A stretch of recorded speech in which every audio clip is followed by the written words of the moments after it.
If you were having coffee with me, I'd welcome you to my tangle of words, compliments of the new year.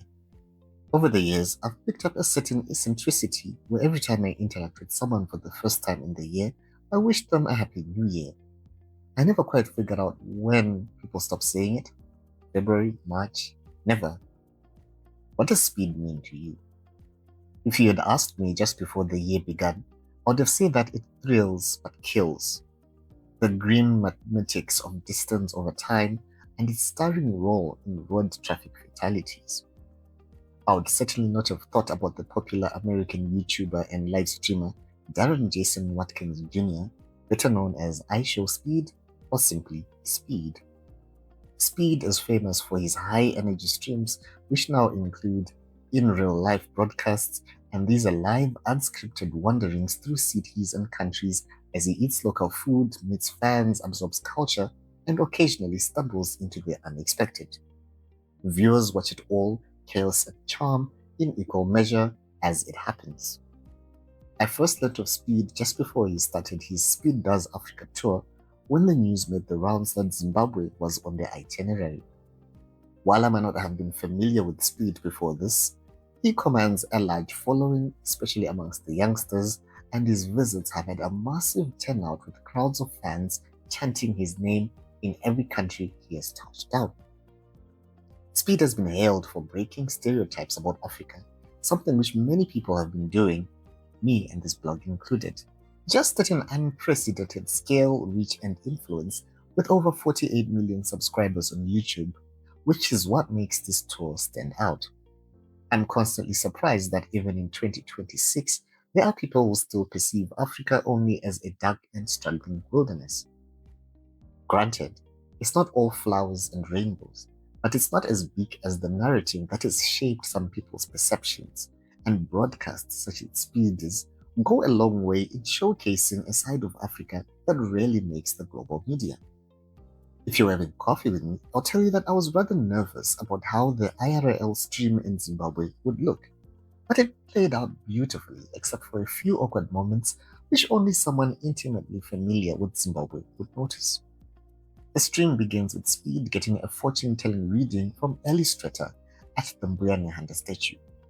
While I was thrilled about it, it was a bittersweet moment because ever since this monument was completed 5 years ago, people are not allowed near it and it has a 24-hour police protection, begging the question why it was constructed in the first place.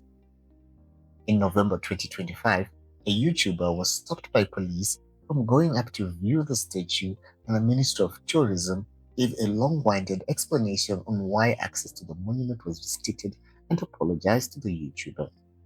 The government also offered assurances that general access to the monument would be improved.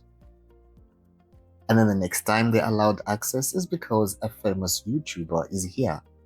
Kinda takes me back to childhood when we were only allowed to use the fancy dinner service when there were important visitors or special occasions like Christmas Day, and would spend the rest of the year locked up in the display cabinet.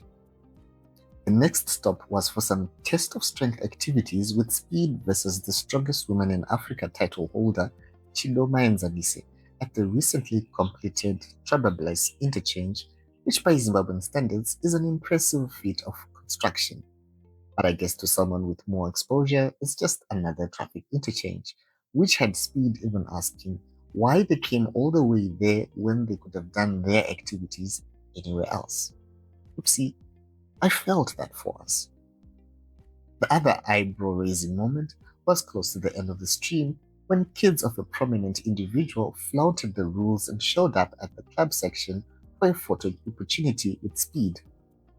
It took for the YouTuber pointing out kids shouldn't be in the club for people to see that perhaps that wasn't the best of optics, irrespective of whom one's father is.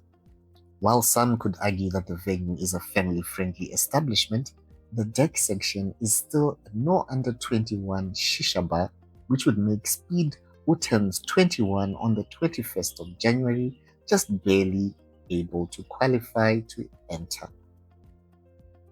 If you were having coffee with me, I'll tell you that the highlight of the Zimbabwean stream was when Speed met his Zimbabwean lookalike Mudiwa Jani known as Superstar Johnny, the Zimbabwean Speed or Team Speed.